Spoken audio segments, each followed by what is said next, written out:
ರೂಪದಲ್ಲಿ ಮಾತ್ರ ಸಮ ಇರುವಂಥದ್ದು. ಇದು ಒಂದು ವೃತ್ತ. ನಾನು ಇವನ್ನ ಇಲ್ಲಿ ತಳಗಡೆ ಹೇಳ್ತೀನಿ. ವೃತ್ತ ಇದಕ್ಕೆ ಸಂಬಂಧಪಟ್ಟಂಗೆ ಇದು ಸಹಿತ ಒಂದು ವೃತ್ತಾಕೃತಿ ಇರುವಂಥದ್ದು. ರೂಪದಾಗ ಮಾತ್ರ ಸಮ ಇದಾವು.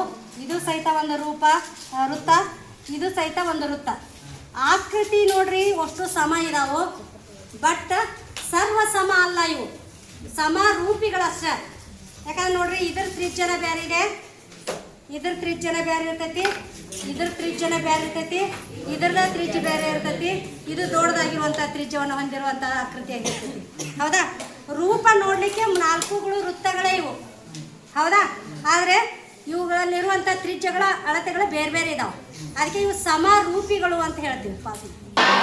ವರ್ಗ ಅಥವಾ ಚೌಕ ಅಂತ ಹೇಳ್ತೀವಿ. ಹೌದಾ? ಇದು ಸಹಿತ ಒಂದು ವರ್ಗಾಕೃತಿನೇ. ಹೌದಾ? ನೋಡ್ಲಿಕ್ಕೆ 2 ಆಕೃತಿಗಳು ರೂಪ ಒಂದೇ ರೀತಿಯಾಗಿದೆ. ಅದಕ್ಕೆ ಇದ್ರ ಅಳತೆಗಳ ಬೇರೆ ಬೇರೆ, ಬಾಹುಗಳ ಅಳತೆಗಳ ಬೇರೆ ಬೇರೆ ಇದಾವೆ, ಬಟ್ ನೋಡ್ಲಿಕ್ಕೆ ರೂಪಗಳು ಒಂದೇ ಇದಾವೆ. ಅದಕ್ಕೆ ಸಮರೂಪಿಗಳು ಇವು. ಈಗ ನೋಡ್ರಿ, ಇವು 2 ಸಮರೂಪಿಗಳು. ಅದೇ ರೀತಿ ಇದು ಸಹಿತ ಇದು ಒಂದು ವರ್ಗಾಕೃತಿ ಇದೆ, ಇದು ಸಮರೂಪಿನ ಇದೆ. ಇವು 3ಗಳನ್ನು ನಾವು ಇಟ್ಟಾಗ ಸಮರೂಪ ಆಕೃತಿಗಳು ಆಯ್ತು. ಹೌದಾ? ಅದೇ ರೀತಿ ನಾವು ನಿಮ್ಮ ಟೆಕ್ಸ್ಟ್ ಬುಕ್ ಅನ್ನ ತಗೋಬಹುದು. ಗಣಿತ ಟೆಕ್ಸ್ಟ್ ಬುಕ್ ಕೊಡ್ರಿ. ಆಯತಾಕಾರ ಇದಾವೆ. ಹೌದಾ? ಆಯತಾಕಾರ ಕಾಣಿಸ್ತೈತಿ. ರೂಪ ಆಯತಾಕಾರ. ಹೌದಾ? ಇವು ಸಮರೂಪಿಗಳು ಆಗ್ತಾವೆ. ಸಮರೂಪ ಇದೆ ಡೆಫಿನಿಷನ್ ಗೊತ್ತಾಯ್ತು ನಿಮ್ಗೆ. ರೂಪದೊಳಗ ಒಂದೇ ರೀತಿ ಆಗಿರ್ಬೋದು. ಆಯತ ಇತ್ತಂದ್ರೆ ಆಯತ ಆಗಿರ್ಬೋದು, ವೃತ್ತ ಇತ್ತಂದ್ರೆ ವೃತ್ತ ಆಗಿರ್ಬೋದು, ವರ್ಗ ಇತ್ತಂದ್ರೆ ವರ್ಗ ಆಗಿರ್ಬೋದು.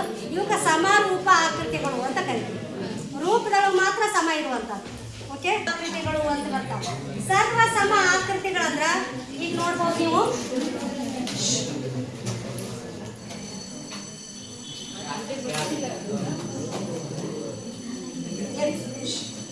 ಇವು ನೋಡ್ರಿ, ಈ 2 ಆಕೃತಿಗಳನ್ನ ನೋಡ್ರಿ. ಈ 2 ಆಕೃತಿಗಳನ್ನ ನೋಡ್ರಿ. ಯಾವಾಗ ಈ ತ್ರಿಭುಜದ ಮೇಲೆ ಈ ತ್ರಿಭುಜ ಇಡ್ತೇನೋ ಒಂದರ ಮೇಲೆ ಒಂದು ಐಕ್ಯ ಆಗ್ತಾವ, ಐಕ್ಯಗೊಳ್ತಾವೆ. ಹಿಂಗಿದ್ದಾಗ ಇಂಥ ಆಕೃತಿಗಳಿಗೆ ಸರ್ವ ಸಮ ಆಕೃತಿಗಳು ಅಂತ ಕರಿತೀವಿ. ಅಂದ್ರೆ ಅಷ್ಟೂ ಭಾಗದೊಳಗೂ ಐಕ್ಯ ಆಗಿರ್ಬೇಕು, ಒಂದಕ್ಕೊಂದು ಸರ್ವ ಸಮ ಆಗಿರ್ಬೇಕು. ಬಾಹುಗಳ ಸಮ ಆಗಿರ್ಬೇಕು, ಕೋನಗಳ ಸಮ ಆಗಿರ್ಬೇಕು. ಅನುರೂಪ ಬಾಹುಗಳು ಮತ್ತು ಅನುರೂಪ ಕೋನಗಳು ಸಮ ಇದ್ದಾಗ ಮಾತ್ರ ಸರ್ವ ಸಮ ಆಕೃತಿಗಳಾಗ್ತಾವೆ. ನಾವು ಗಣಿತ ಪುಸ್ತಕವನ್ನು ಹಿಂಗೆ ತಗೋತೀವಿ. ಇಲ್ಲಿ ನೋಡ್ರಿ, ಗಣಿತ ಈ ವರ್ಷದ ಗಣಿತ ಪುಸ್ತಕ. ಈ 2 ಆಕಾರದವು ನೋಡ್ರಿ. ಬಾಹುಗಳ ಅಳತಿನೂ ಸಮ ಅದಾವು. ಈ ಬಾಹು ಅಳತಿ ಈ ಬಾಹು ಅಳತಿ ಸಮ ಅದಾವು. ದಪ್ಪನೂ ಸಮ ಐತಿ. ಆದ್ರಿಂದ ಇವುಗಳನ್ನ ಒಂದರ ಮೇಲೆ ಇಟ್ಟರೆ ಏನಾಕೈತಿ, ಐಕ್ಯಗೊಳ್ತಾವು. ಇವು ಸರ್ವ ಸಮ ಆಕೃತಿಗಳು. ಅದೇ ನೀವು ಇನ್ನೊಂದು ಹಿಂದಿ ಪುಸ್ತಕ ತಗೊಳ್ರಿ, ಕಂಪ್ಯಾರಿಸನ್ ಮಾಡ್ರಿ. ಅಷ್ಟು ಭಾಗದೊಳಗೆ ಸಮ ಆಗೋದಿಲ್ಲ. ಇದು ಸಮರೂಪಿ ಆಗುತ್ತೆ ಹೊರತು ಸರ್ವ ಸಮ ಆಕೃತಿ ಆಗಲ್ಲ. ದಪ್ಪದಾಗ ಕಡಿಮೆ ಐತಿ ಗಣಿತ ಇದು ಹಿಂದಿ. ಹೌದಿಲ್ಲ? ಮತ್ತೆ ಉದ್ದ ಅಳತಿ ತಗೊಂಡಾಗ ನೋಡ್ರಿ ಸರ್ವ ಸಮ ಆಗೋದಿಲ್ಲ. ಇದು ಸ್ವಲ್ಪ ಹೆಚ್ಚು ಕಮ್ಮಿ ಆಗ್ತಿರುತ್ತೆ. ಗಾತ್ರದೊಳಗಾಗಿರ್ಬೋದು, ಉದ್ದದೊಳಗಾಗಿರ್ಬೋದು, ಅಗಲದಾಗಿರ್ಬೋದು. ಇವು ಸಮರೂಪಿ ಆಗ್ತವೆ ಹೊರತು ಸರ್ವ ಸಮ ಆಕೃತಿ ಆಗಲ್ಲ. ಬಟ್ ಗಣಿತ ಪುಸ್ತಕವನ್ನು ಗಣಿತ ಪುಸ್ತಕ ಮೇಲೆ ಇಟ್ವಿ ಅಂತಂದ್ರೆ ಸರ್ವ ಸಮ ಆಕೃತಿಗಳಾಗ್ತಾವೆ. ಓಕೆ? ಈಗ ಸರ್ವ ಸಮ ಆಕೃತಿಗಳನ್ನ ತಗೊಂಡೆ ನಾನು. ರೂಪದಲ್ಲಿ ಮಾತ್ರ ಸಮ ಇರುವಂಥದ್ದು. ಇದು ಒಂದು ವೃತ್ತ.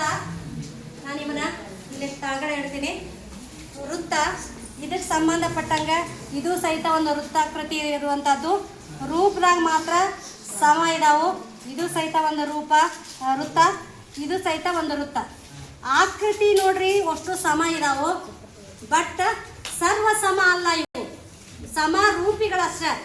ಯಾಕಂದ್ರೆ ನೋಡ್ರಿ ಇದ್ರ ತ್ರಿಜ್ಯನ ಬೇರೆ ಇದೆ, ಇದ್ರ ತ್ರಿಜ್ಯನ ಬೇರೆ ಇರ್ತೈತಿ, ಇದ್ರ ತ್ರಿಜ್ಯನ ಬೇರೆ ಇರ್ತೈತಿ, ಇದ್ರದ ತ್ರಿಜ್ಯ ಬೇರೆ ಇರ್ತೈತಿ. ಇದು ದೊಡ್ಡದಾಗಿರುವಂಥ ತ್ರಿಜ್ಯವನ್ನು ಹೊಂದಿರುವಂಥ ಆಕೃತಿ ಆಗಿರ್ತೈತಿ. ಹೌದಾ? ರೂಪ ನೋಡಲಿಕ್ಕೆ 4 ವೃತ್ತಗಳೇ ಇವು. ಹೌದಾ? ಆದರೆ ಇವುಗಳಲ್ಲಿರುವಂಥ ತ್ರಿಜ್ಯಗಳ ಅಳತೆಗಳು ಬೇರೆ ಬೇರೆ ಇದಾವೆ. ಅದಕ್ಕೆ ಇವು ಸಮರೂಪಿಗಳು ಅಂತ ಹೇಳ್ತೀವಿ. ವರ್ಗ ಅಥವಾ ಚೌಕ ಅಂತ ಹೇಳ್ತೀವಿ. ಹೌದಾ? ಇದು ಸಹಿತ ಒಂದು ವರ್ಗಾಕೃತಿನೇ. ಹೌದಾ? ನೋಡ್ಲಿಕ್ಕೆ 2 ಆಕೃತಿಗಳು ರೂಪ ಒಂದೇ ರೀತಿಯಾಗಿದೆ. ಅದಕ್ಕೆ ಇದ್ರ ಅಳತೆಗಳ ಬೇರೆ ಬೇರೆ, ಬಾಹುಗಳ ಅಳತೆಗಳ ಬೇರೆ ಬೇರೆ ಇದಾವೆ, ಬಟ್ ನೋಡ್ಲಿಕ್ಕೆ ರೂಪಗಳು ಒಂದೇ ಇದಾವೆ. ಅದಕ್ಕೆ ಸಮರೂಪಿಗಳು ಇವು. ಈಗ ನೋಡ್ರಿ, ಇವು 2 ಸಮರೂಪಿಗಳು. ಅದೇ ರೀತಿ ಇದು ಸಹಿತ ಇದು ಒಂದು ವರ್ಗಾಕೃತಿ ಇದೆ, ಇದು ಸಮರೂಪಿನ ಇದೆ.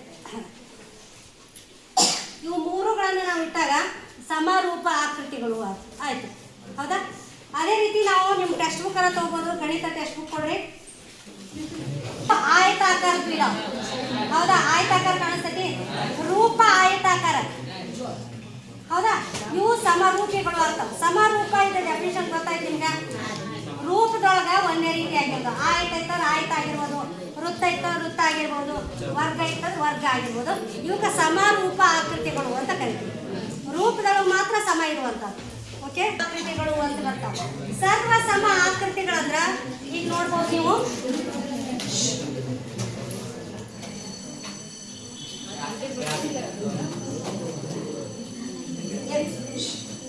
ಇವು ನೋಡ್ರಿ, ಈ ಎರಡು ಆಕೃತಿಗಳನ್ನ ನೋಡ್ರಿ, ಈ ಎರಡು ಆಕೃತಿಗಳನ್ನ ನೋಡ್ರಿ. ಯಾವಾಗ ಈ ತ್ರಿಭುಜದ ಮೇಲೆ ಈ ತ್ರಿಭುಜ ಇಡ್ತೇನೋ ಒಂದರ ಮೇಲೆ ಒಂದು ಐಕ್ಯ ಆಗ್ತಾವ, ಐಕ್ಯಗೊಳ್ತಾವೆ. ಹಿಂಗಿದ್ದಾಗ ಇಂಥ ಆಕೃತಿಗಳಿಗೆ ಸರ್ವ ಸಮ ಆಕೃತಿಗಳು ಅಂತ ಕರಿತೀವಿ. ಅಂದ್ರೆ ಅಷ್ಟೂ ಭಾಗದೊಳಗೂ ಐಕ್ಯ ಆಗಿರ್ಬೇಕು, ಒಂದಕ್ಕೊಂದು ಸರ್ವ ಸಮ ಆಗಿರ್ಬೇಕು. ಬಾಹುಗಳ ಸಮ ಆಗಿರ್ಬೇಕು, ಕೋನಗಳ ಸಮ ಆಗಿರ್ಬೇಕು. ಅನುರೂಪ ಬಾಹುಗಳು ಮತ್ತು ಅನುರೂಪ ಕೋನಗಳು ಸಮ ಇದ್ದಾಗ ಮಾತ್ರ ಸರ್ವ ಸಮ ಆಕೃತಿಗಳಾಗ್ತಾವೆ. ಗಣಿತ ಪುಸ್ತಕವನ್ನು ಹಿಂಗೆ ತಗೋ. ಇಲ್ಲಿ ನೋಡ್ರಿ, ಗಣಿತ ಈ ವರ್ಷದ ಗಣಿತ ಪುಸ್ತಕ ಈ ಎರಡು ಆಕಾರದವ ನೋಡ್ರಿ. ಬಾಹುಗಳ ಅಳತಿನೂ ಸಮ ಅದಾವ, ಈ ಬಾಹು ಅಳತಿ ಈ ಬಾಹು ಅಳತಿ ಸಮ ಅದಾವು, ದಪ್ಪನೂ ಸಮ ಐತಿ. ಆದ್ರಿಂದ ಇವುಗಳನ್ನ ಒಂದರ ಮೇಲೆ ಇಟ್ಟರೆ ಏನಾಕೈತಿ, ಐಕ್ಯಗೊಳ್ತಾವು. ಇವು ಸರ್ವ ಸಮ ಆಕೃತಿಗಳು. ಅದೇ ನೀವು ಇನ್ನೊಂದು ಹಿಂದಿ ಪುಸ್ತಕ ತಗೊಳ್ರಿ, ಕಂಪ್ಯಾರಿಸನ್ ಮಾಡ್ರಿ, ಅಷ್ಟೂ ಭಾಗದೊಳಗೆ ಸಮ ಆಗೋದಿಲ್ಲ. ಇದು ಸಮ ರೂಪಿ ಆಗುತ್ತೆ ಹೊರತು ಸರ್ವ ಸಮ ಆಕೃತಿ ಆಗಲ್ಲ. ದಪ್ಪದಾಗ ಕಡಿಮೆ ಐತಿ ಗಣಿತ ಇದು ಹಿಂದಿ, ಹೌದಿಲ್ಲ? ಮತ್ತೆ ಉದ್ದ ಅಳತಿ ತಗೊಂಡಾಗ ನೋಡ್ರಿ ಸರ್ವ ಸಮ ಆಗೋದಿಲ್ಲ. ಇದು ಸ್ವಲ್ಪ ಹೆಚ್ಚು ಕಮ್ಮಿ ಆಗ್ತಿರುತ್ತೆ. ಗಾತ್ರದೊಳಗಾಗಿರ್ಬೋದು, ಉದ್ದದೊಳಗಾಗಿರ್ಬೋದು, ಅಗಲದಾಗಿರ್ಬೋದು. ಇವು ಸಮ ರೂಪಿ ಆಗ್ತವೆ ಹೊರತು ಸರ್ವ ಸಮ ಆಕೃತಿ ಆಗಲ್ಲ.